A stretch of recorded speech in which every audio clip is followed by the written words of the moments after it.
दोस्तों शुरू करने से पहले डिस्क्लेमर की वीडियो सिर्फ और सिर्फ एजुकेशनल पर्पस के लिए है, इन्वेस्टमेंट एडवाइस नहीं है। तो वीडियो को देखकर आप सीख सकते हो और इन्फॉर्मेशन को ले सकते हो।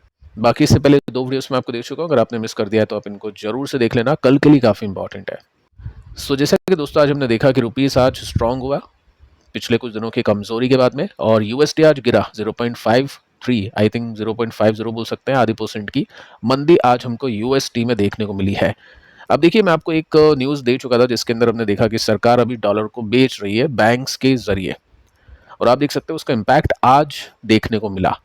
पहले सरकार की कोशिश नाकामयाब थी, लेकिन आज कोशिश कामयाब होती हुई देखने को मिल रही है। पॉइंट ये है कि क्या ये जो गिरावट है ये सस्टेन करेगी या फिर नहीं। चार्ट के अंदर आप देख सकते हैं, यहाँ पे आपको सेलिंग देखने को मिल रही होगी, और इसके बेसिस पे जो यूएसडी था वो गिरा, और रुपीस जो 97 तक पहुंच गया था, यानी यूएसडी जो 97 रुपीस तक पहुंच गया था, वो 96.37 रुपीस तक आ चुका है। लेकिन दोस्तों यहाँ पे डैमेज ऑलरेडी हो चुका है। पिछले 5 साल का डेटा अगर हम देखें तो 5 साल पहले जो यूएसडी था वो 72 रुपीस का था। आज के दिन में यूएसडी 96 रुपीस का हो चुका है। काफ़ी बड़ी तेजी है। अब एक्चुअली आप देखोगे ना लॉन्ग टर्म का चार्ट, तो उसके अंदर आपको यूएसडी बढ़ता हुआ ही देखने को मिलेगा। लेकिन क्या होता है, बीच बीच में स्टेबिलिटी आती है, ग्रोथ में स्लो डाउन आता है। यूएसडी का प्राइस बढ़ता तो है लेकिन स्लोअर पेस के साथ में बढ़ता है। तो सरकार का फोकस अभी वही है कि रुपीस गिरेगा तो सही, यूएसडी बढ़ेगा, लेकिन जो पेस है, जो रफ्तार है, उसको थोड़ा सा स्लो किया जाए, उसको कम किया जाए। यहाँ पे आपको डेटा में देखने को मिलेगा कि रुपीस यहाँ पे गिर रहा था और यूएसडी यहाँ पे काफ़ी तेजी से बढ़ रहा था। लेकिन यहाँ पे आप देखोगे तो यूएसडी के बढ़ने का पेस काफ़ी कम हो गया था, तकरीबन हम बोल सकते हैं 2-3 साल तक। लेकिन उसके बाद में यहाँ पे ब्रेकआउट होता है और यूएसडी तेजी से ऊपर जाता है। तो ये जो पेस है इसको कम करने की जो कोशिश है वो सरकार की अभी चल रही है। यहाँ पे दोस्तों एक बड़ी खबर आती हुई देखने को मिल रही है कि इंडिया, यानी सरकार कंसीडर करी एक ऑप्शन को जिसकी वजह से जो यूएसडी है वो वीक होगा, रुपीज स्ट्रांग होगा। वो ऑप्शन क्या है? ऑप्शन दोस्तों है रेट हाइक का। जी हाँ दोस्तों, रेट हाइक जिस वजह से मार्केट ड्रॉप कर रहा था, रेट हाइक जो इन्फ्लेशन को रोकती है, और रेट कट की वजह से मार्केट अच्छा करता है। रेट हाइक का मतलब यह है कि फिक्स इनकम में इंटरेस्ट ज़्यादा मिलेगा, ईएमआई महंगी होगी, वही सभी चीज़ें जो हमने रशिया यूक्रेन वॉर, या फिर हमने यस हम बोल सकते हैं रशिया यूक्रेन वॉर में इन्फ्लेशन जब बढ़ रहा था तो उसके अंदर अपन ने देखा था, उस वजह से मार्केट ड्रॉप करा था। यहाँ पे अगर रेट हाइक होता है तो स्टॉक मार्केट पर डेफिनेटली नेगेटिव इम्पैक्ट होगा, लेकिन रुपीस पे पॉजिटिव इम्पैक्ट हो सकता है। कैसे? सब कुछ एक बार अपन यहाँ पे चेक कर लेते हैं, फिर Q4 के रिजल्ट है उसको भी देखते हैं। आप देख सकते हैं यहाँ पे मेंशन कर रखा है कि रुपीस गिरा है। एक ब्लूमबर्ग की रिपोर्ट आती है, ऑफिशियल न्यूज़ नहीं है, लेकिन अगर सरकार ऐसा नहीं करी होती तो ऑब्वियस इतनी बड़ी न्यूज़ के ऊपर सरकार बोल सकती थी कि ये गलत न्यूज़ है, लेकिन मेरे हिसाब से ये पॉसिबल है।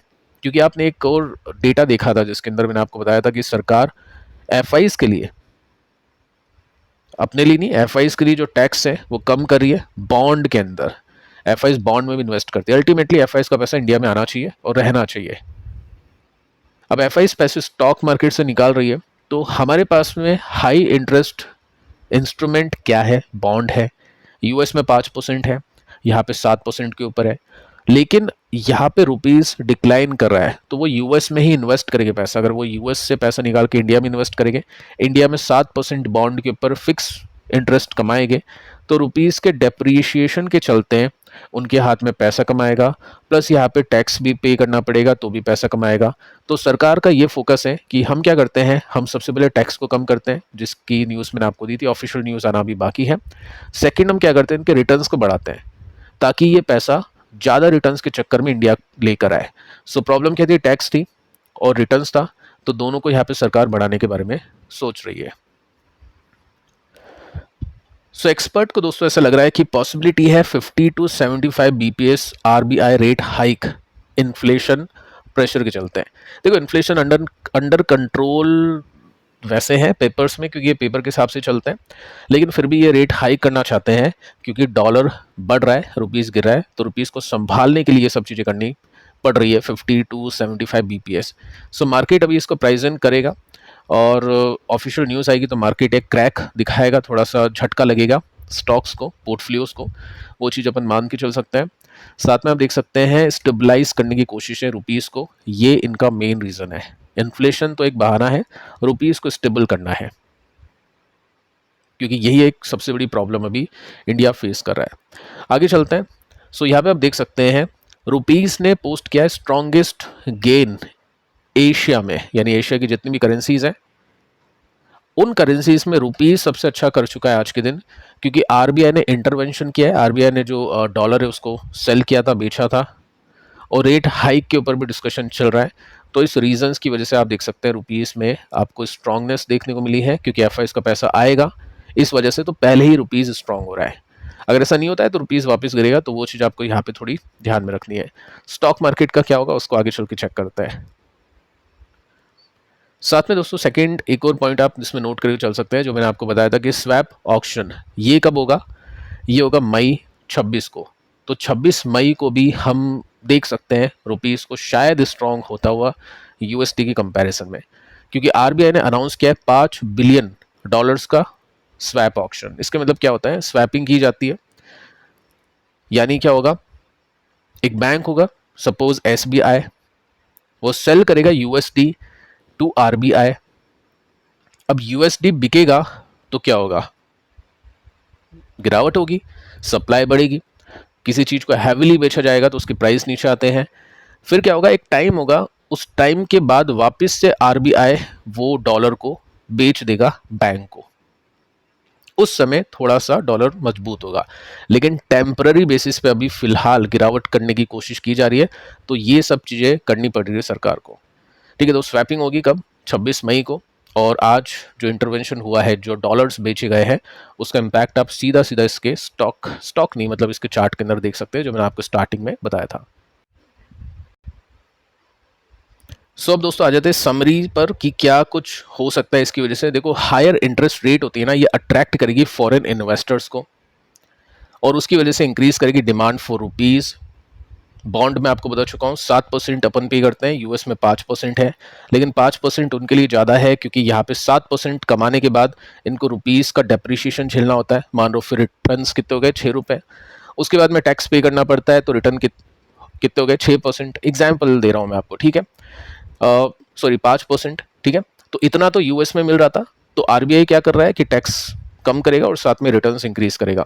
साथ में आप देख सकते हैं रेट हाई क्या करती है, रिड्यूस करती है इंपोर्ट्स को, स्पेंडिंग को, क्योंकि महंगाई एक तरह से कंट्रोल में आती है। और उसके बाद में क्या होता है, महंगाई कम कंट्रोल में आएगी तो स्पेंडिंग अपनी कम होगी, लोगों के हाथ में पैसा कम होगा। सो ये सब चीज़ें होगी, इन्फ्लेशन कंट्रोल में होगा, अल्टीमेटली स्ट्रेंथ दी जाएगी रुपीज़ को। तो ये इसका मेन मोटिव है। सो अब दोस्तों आ जाते हैं रिजल्ट पर। Q4 के रिजल्ट आए हैं आज कुछ कंपनीज के, उनको चेक कर लेते हैं रिजल्ट कैसे हैं कैसे नहीं है, क्योंकि फिलहाल कुछ टाइम से अच्छे रिजल्ट अपन देख नहीं पा रहे। सो क्या आज कुछ अच्छा सुनने को मिलेगा या फिर नहीं, उसको चेक कर लेते हैं। फर्स्ट जो कंपनी है इसका नाम है बीकाजी, 2% के साथ में स्टॉक नीचे गया अभी कुछ टाइम पहले, यानी 8:30 बजे के आसपास इसके रिजल्ट आए हैं। देखते हैं इसके रिजल्ट कैसे है। फर्स्ट हम मार्जिन पे आते हैं। पिछले साल में 13.5% का मार्जिन था, इस बार 13.6% का मार्जिन है, यानी स्लाइटली इंप्रूवमेंट हुआ है। अगर मैं इसमें ग्रोथ के हिसाब से बात करूं तो एबिटा इसका 14% के साथ में बढ़ा है, मार्जिन इसके स्लाइटली इंप्रूव कर चुके हैं वायनवा बेसिस में। नेट प्रॉफिट कंपनी का 28% के साथ में बढ़ा है, और रेवेन्यू कंपनी का यानी सेल्स कंपनी की 15% के साथ में बढ़ी है। तो 15% के साथ में सेल्स जंप और 28% के साथ में इसका प्रॉफिट बढ़ चुका है। सो डिसेंट ग्रोथ है, बहुत अच्छी नहीं है, बहुत ख़राब नहीं है। मार्केट अभी क्या देखने की कोशिश करेगा, मार्केट ये देखेगा कि पिछले क्वार्टर से इंप्रूवमेंट है या नहीं है। जो 15 का मार्जिन सस्टेन कर रहा था वो 12 पे टूटा था, अभी 12 का 13% हो चुका है, तो ये मार्केट को शायद पसंद आ जाए। टेक्निकल्स को एक साथ देखते हैं। सेकेंड कंपनी हिंदुस्तान फूड्स, इसमें प्रॉफिट के मार्जिन बढ़े हैं, 8.36% से बढ़ के 9% के हो चुके हैं। प्रॉफिट की बात करें तो प्रॉफिट कंपनी का 34% के साथ में बढ़ा है, रेवेन्यू नहीं सेल्स कंपनी के 20% के साथ में बढ़ी है। तो नंबर्स यहाँ पे भी अच्छे देखने को मिलते हैं। इसके बाद में एलजी इंडिया, एलजी जो रिसेंटली लिस्टेड है, यानी रिसेंटली तो नहीं बोलेंगे लेकिन इतना कुछ खास बड़ा टाइम हुआ नहीं है। अब लिस्ट होने के बाद में देखो यहाँ पे उल्टी गंगा बहना शुरू हो चुकी है। 14% का मार्जिन था, घट के 11% का रह चुका है। प्रॉफिट की बात करें तो प्रॉफिट इसके गिरे हैं 8% के साथ में। सो यहाँ पे प्रॉफिट बढ़ा नहीं है, बल्कि 8% के साथ में प्रॉफिट इसका लुढ़का है। रेवेन्यू इसका 8% के साथ में बढ़ा है, मार्जिन इसके 16% के साथ में गिर गए। तो नंबर्स अच्छे नहीं है। नायका, प्रॉफिट के मार्जिन में बढ़ोतरी, 6% का मार्जिन था 8% का हो चुका है। प्रॉफिट इसके बहुत तेजी से बढ़े हैं, क्योंकि सेल्स काफ़ी ज़्यादा है, प्रॉफिट के मार्जिन बढ़ चुके हैं, बाद में और भी चीज़ें इसको मिली होगी, अदर इनकम टैक्स में छूट, तो ऐसे करके प्रॉफिट इसके 286% ऊपर आया है, 286% का जंप। सेल्स कंपनी की जस्ट 30% के साथ में बढ़ी है, 30% के साथ में, तो नंबर्स काफ़ी कमाल के दिखाई देते हैं। आईटीसी के रिजल्ट आए थे ओपन मार्केट के अंदर 3:22 पर, रिजल्ट था इसका न्यूट्रल, रिएक्शन मतलब, और रिजल्ट के अंदर आप देख सकते हैं प्रॉफिट के मार्जिन कम हुए थे, ये मार्केट को एक्सपेक्टेड था। 8 रुपये का डिविडेंड इसने डिक्लेयर किया है। चेक कर लेते हैं अब टेक्निकल्स को। So first company Bikaji. देखो बीकाजी का स्टॉक फिलहाल नेगेटिव है, यहाँ पे रिवर्सल करके पॉजिटिव हो गया था जब 8% का मार्जिन इसका 12 का हुआ, उसके बाद में 15 का हुआ, लेकिन वापस से मार्जिन इसका गिरना शुरू हो गया। यहाँ पे मार्जिन में थोड़ी सी वृद्धि आई है, देखते हैं कि रिवर्सल यहाँ पे होता है या नहीं। सो जब तक ये ब्लू लाइन को क्रॉस नहीं करेगा, जब तक वापस से अप जोन में नहीं जाएगा। इसके बाद में हिंदुस्तान फूड्स, काफ़ी टाइम लग गया स्टॉक के अंदर, देखो एक बड़ा यहाँ पे कंसोलिडेशन था, उसके बाद में तीजी। अगर ये कंसोलिडेशन इतना चलता उसके बाद में तीजी बनती तो ये होल्ड करने लायक कंपनी होती कि चलो इसमें कुछ मिलेगा, लेकिन इतना लंबा टाइम इसमें हो चुका है, कोई भी ब्रेकआउट हुआ नहीं है, प्लस ज़्यादा ट्रैक रिकॉर्ड भी आप इसका देख नहीं सकते। ये कोविड के बाद की तीजी है जो कि हर एक कंपनी में आई थी। सो ऐसे में काफ़ी इन्वेस्टर्स अवॉइड करते हैं, एग्जिट करके कुछ और कंपनी को भी देखते हैं। फिलहाल अगर मैं देखूं तो यहाँ पे रिजल्ट अच्छे हैं, देखते हैं 20% का जो गैप है वो फिल करता है या फिर नहीं। एक और प्रॉब्लम ये है कि स्टॉक अप्स एंड डाउन्स भी दे रहा है, लेकिन यहाँ पे सपोर्ट और रेसिस्टेंस दोनों नीचे शिफ्ट करें तो अल्टीमेटली इन्वेस्टर्स को यहाँ पे कुछ खास नहीं मिल रहा है। एलजी इंडिया, आईपीओस में आपको बताइए बड़े बड़े आईपीओ आए हैं, लिस्टिंग गेन्स देके चल जाते हैं। पिछले वीडियो में मैंने आपको जियो के बारे में समझाया था कि जियो आईपीओ कैसे डिले कर रहा है जनता को अच्छा प्राइस पे करवाने के लिए कि हम बहुत ज़्यादा वैल्यूशन उसको दे दे। तो ये सब अपना अपना सोचते हैं, लिस्टिंग के बाद में फिर ढेर हो जाते हैं। तो वही सिचुएशन यहाँ पे आपको एलजी में देखने को मिल रही है। जीएमपी अच्छा था, रिटर्न्स बन गए होंगे, बट वही बात है कि जब तक ब्रेकआउट नहीं होगा, जब तक प्रॉफिट नहीं बढ़ेगी, जब तक कोई दिक्कत, मतलब जब तक कोई तेजी नहीं बनेगी। सो यहाँ पे दिक्कत ही दिक्कत है, जब तक ये ब्लू लाइन यानी ऑल टाइम हाईज का क्रॉस नहीं होगा, जब तक पैसे लगाना बहुत डिफिकल्ट है और कुछ खास भी होगा नहीं। पैटर्न आपको सजेशन भी नहीं देता है, ना ही टेक्निकल इसके पॉजिटिव है, ना ही फंडामेंटल इसके पॉजिटिव है।